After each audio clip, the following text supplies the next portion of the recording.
All very well. It's time for us to move into our interview segment. But before that, a quick reminder of our opinion poll question. Tonight, we're asking you, should the government consider a permanent ban on timber harvesting? Should the government consider a permanent ban on timber harvesting? 22162 is the SMS line. Begin with the word KBC. Let me know who you are and where you're texting me from. You can also talk to us at KBC Channel 1, my Twitter handle at Katwaching, and of course for John at J. Curia. I'll now hand you over to him. On the other side of the studio, our guest is Joseph Ndungu, a security expert, and he will be focusing on some of the security issues within the country. So over to you now, John. Thank you very much, Catherine Achenga. It's time for us to get into this conversation and discuss the security situation in the country. Yesterday, the Deputy President said that they are investigating, or the government is investigating, police officers with a name to prosecute as well as interdict for cooperating with criminal elements in Mt.Elgon. And of course, there has also been an ongoing conversation in the last 2 weeks as regards the security situation in the northern Kenya. These are the things we'll be focusing on in this particular segment. Thank you very much, Joseph, for joining us tonight. Thank you very much. Let's have this conversation right about now. Is it possible, again, from where you sit, and with all these radical reforms that are being proposed in the police force, that we have police officers who are cooperating with criminal elements to cause havoc amongst innocent civilians? Yes, it is possible there could be some rogue police officers, but I would not be quick to say that they are cooperating to cause havoc among the civilians. But it is true that when you look at some situations, you find cases where police may have been compromised. But, you know, we always have these kind of elements in any workplace area. And let me dare say that this is not unique to the police. Although that when it happens in the police service, then it may look highly pronounced. So, yes, there may be a few who are compromised, but I wouldn't say that they have been compromised necessarily to defeat justice among the civilian population. All right. Yeah. The Mt.Elgon situation, because this is not the first time we are talking about Mt.Elgon and the insecurity there. Yes. There was the Sabot Land Defense Force that, you know, was neutralized by the Kenya Defense Forces, but we're still having the same issues so many years later. What do you think could be the main cause of the insecurity in Mt.Elgon? Let me start by underscoring that KDF did not neutralize. Most of the Sabot Land Defense Forces elements went into hiding when the heat became too much. And partly because we were dealing with what is largely a resources dispute, a land dispute, using the military. And while there may be short-term gains when you militarize a resources dispute, in the long term you don't solve the problem.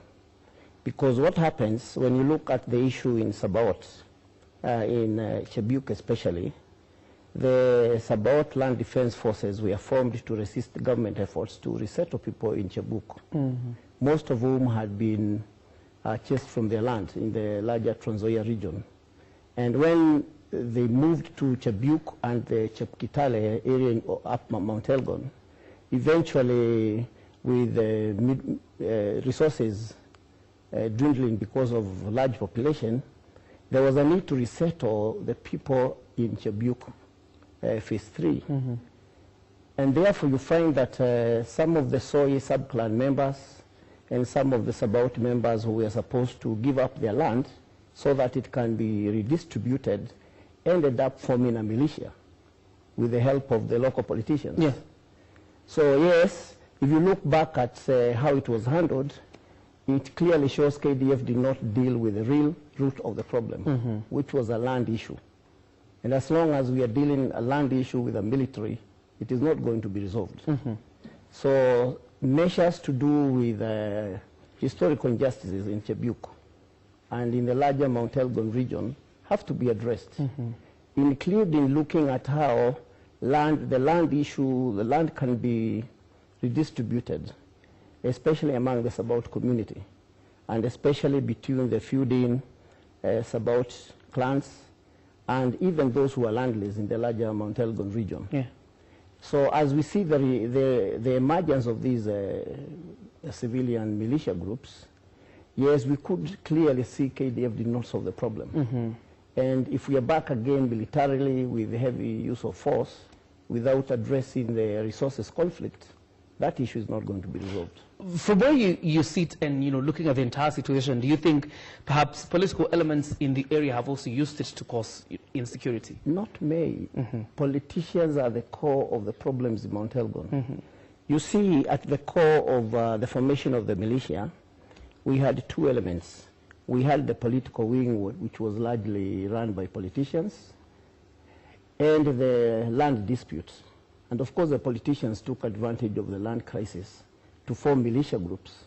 Between 2002, especially in 2007, the Sabaot Land Defense Forces were largely pro-ODM. Yeah. And that's why Fred Kapondi was in the news that time. Remember, initially, they were fighting on the same side with John Serut until they differed. And therefore, after 2007, John Serut became the target of the Sabaot Land Defense Forces, especially led by Kapondi. And when you look at it, it is an ethnic issue, especially the militias, largely fueled by politicians. Unfortunately, all of them are known by the government, these politicians. And the government doesn't They are want to. known by name. Yes, on both sides of the political divide. So let's so that we can move to the security situation in northern Kenya. What will be that silver bullet that can guarantee stability and security in Mt.Elgon? Solving the land issue. The National Land Commission would of necessity move into the area, investigate the injustices that the Sabaot community is complaining about, look at the excesses and the corruption that characterized Chebuk Land Resettlement Scheme number 3, which was laden with corruption and on which the locals felt they were going to lose land to non-residents.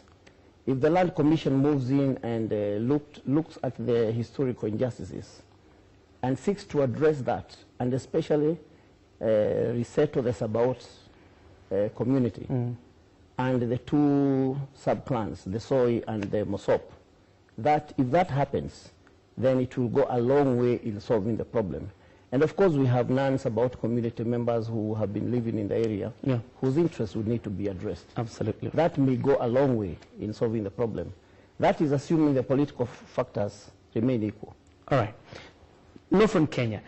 About 3 weeks ago, there was bound to be a terrorist attack in Nairobi, but it was foiled around the areas of Wajir, of course, as it was headed towards Nairobi. That's a big success in the fight against terrorism? There are several such. Police foiled very many attempts that never get to the public. If this character who was reported by the members of the public to be hiding in the bush in Isiolo had not been reported by the public, it wouldn't have gained the publicity it did. There are several such cases that the police foil every day, which are never reported. So that when an example of what happened in Isiolo happens, then it looks big time. We've had bigger incidences that have been foiled by the police. But it still looks like our borders from northern Kenya are still porous. What do we do to ensure that, we ward off any terror element from making their way inside Kenya as it is? Several things. One of which would be cooperation between the public and the police. The element of community policing in northern Kenya needs to be enforced, because when there is a good cooperation between the community and law enforcement agencies, most of this information will get to the police. And of course, strengthening our intelligence gathering instruments. Because again, with the cooperation between the public and the police and tightening of our intelligence agencies, most of the information concerning the Al-Shabaab terror groups and similar such groups that kind of information would get to the police in good time.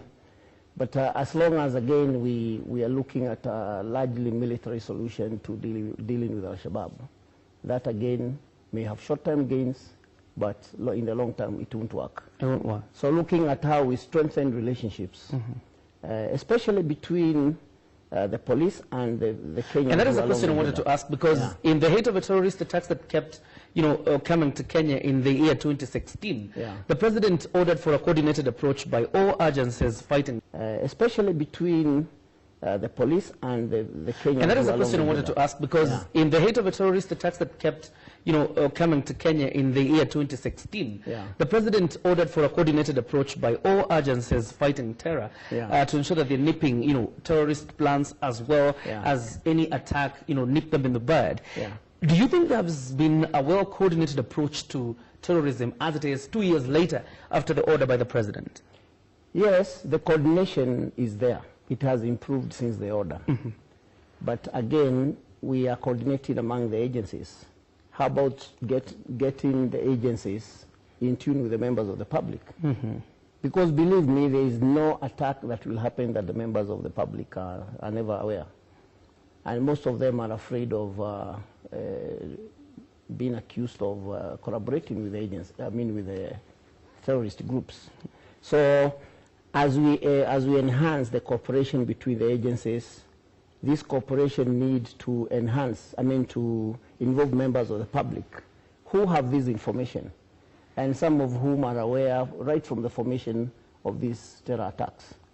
So that if we are going to win this war, alongside the integration of the agencies, again, we'll need to see how the agencies can reach out to the communities where these terror activities are planned, executed, and carried out in all manner and form.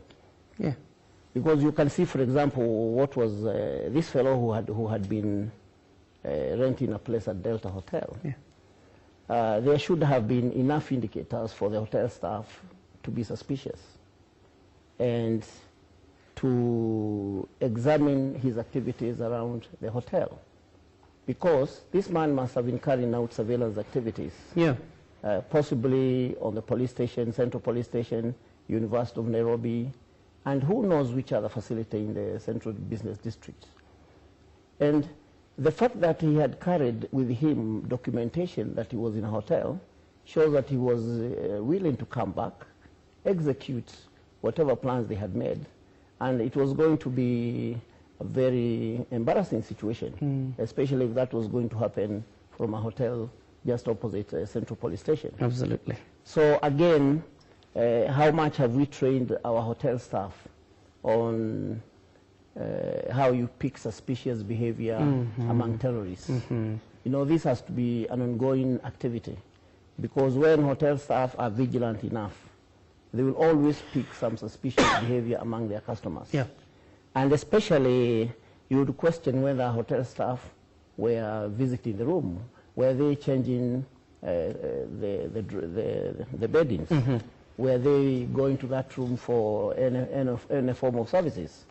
And for example, if you found a hotel guest is not allowing the hotel staff into their room, then the hotel should see that as an alarm bell. Absolutely. Which should force them to visit the room and find out what exactly was happening. And look at the same situation that almost happened with the Los Angeles issue, where several people were killed by a fellow who had rented a room in a hotel in Los Angeles. Yeah. A similar thing was going to happen here.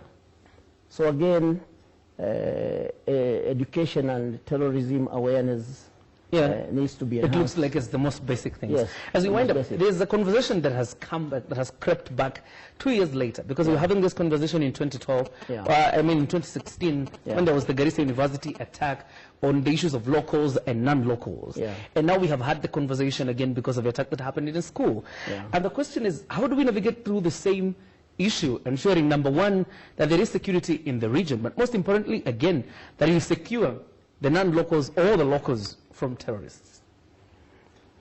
You see, when the non-locals go and choose to live in one place, they set themselves up as a target. And that in itself is setting yourself up? You are setting yourself up. Okay. Because you are foreigners in an area, so to speak. You are non-local. You are living in a particular place. It is very clear you are not from the region. Any observer, anybody who is looking for a target, a soft target to cause trouble, would easily pick you. And do not forget that Al-Shabaab would want to create a wedge between the professionals who are non-locals in Northeastern and the residents in Northeastern.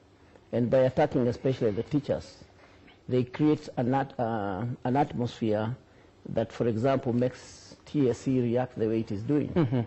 Because when you look at the action of TSE by posting the teachers out of the area, what are you telling Al-Shabaab?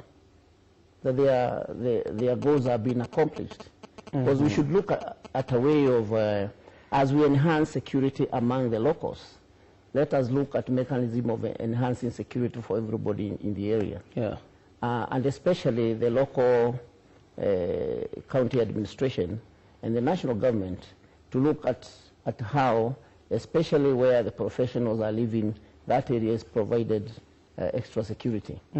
And of course, in the case of Wajir, I would have expected that the national government and the county government to know that by having these particular teachers in a particular location, it was going to make them a soft target for the terrorists. And it has always happened in Northeastern where teachers will be targeted or other professionals will be targeted because of the tendency to herd together like sheep. Yeah.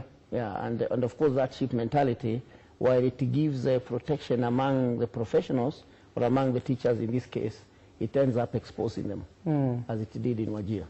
Well, what an interesting conversation. Yeah. So obviously the silver bullet is to ensure that, number one, they are secure, and again stop the sheep mentality in terms of when you herd together, yeah. and you know any terrorist element would be looking for soft targets like people who are together, who are non-locals, then you obviously set yourself up. But the TSA way is not the way to go. The TSA is not the way to go. Okay. Because by doing that, then we are helping Al-Shabaab to achieve their goals. All right. Yes, you can understand the sentiments by Kupet when they say that their teachers need to be evacuated. So what happens if tomorrow in Western Kenya, there's about land defense targets teachers who are in the area? Are we going to evacuate them? Good question. It's something for the Teacher Service Commission, Kupet and NAT, and every education stakeholder ought to think about. But most importantly, the bottom line is that the government provides security for all. Thank you very much, Joseph, for joining us tonight. Of course, we'll call you again. And thank you for having me. Absolutely. Yeah. And we hope that the government, of course, will continue to upscale its efforts to keep its citizens secure. It's time for us to take a breather, but then again, Carol Jenga will be up next. Thank you very much. Thank you. Customs.